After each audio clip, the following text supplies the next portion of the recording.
তাসবিহ পড়েন, আপনি সুবহানাল্লাহ পড়েন বসে বসে। একবার সুবহানাল্লাহ পড়লে উহুদ পাহাড়ের চাইতে ভারী নাকি। খোদার কসম, নবী বলছে আযমু মিন উহুদ, উহুদ পাহাড়ের চাইতে উঁচা। একবার উহুদ পাহাড় মদিনা 8.5 কিলোমিটার লম্বা,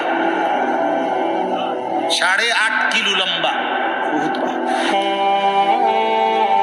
কতটা উঁচা যে মসজিদে নববীর সীমানার থেকে দাঁড়াইলে এখান থেকে প্রায় 7-8 কিলো দূরে উহুদ পাহাড়, কিন্তু স্পষ্ট কি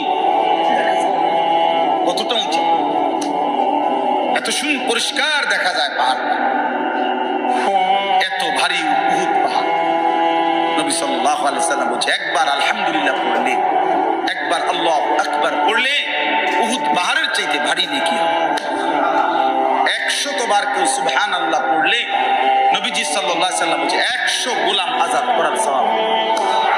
100 বার আলহামদুলিল্লাহ পড়লে নবীজি বলছেন 100টা ঘোড়া আল্লাহর রাস্তায় দান করার সওয়াব।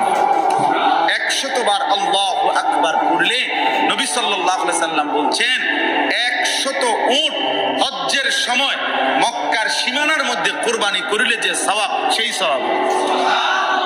100 বার লা ইলাহা ইল্লাল্লাহ পড়লে আসমান ও জমিনের ফাঁকা জায়গা নেকিতে পূর্ণ হচ্ছে।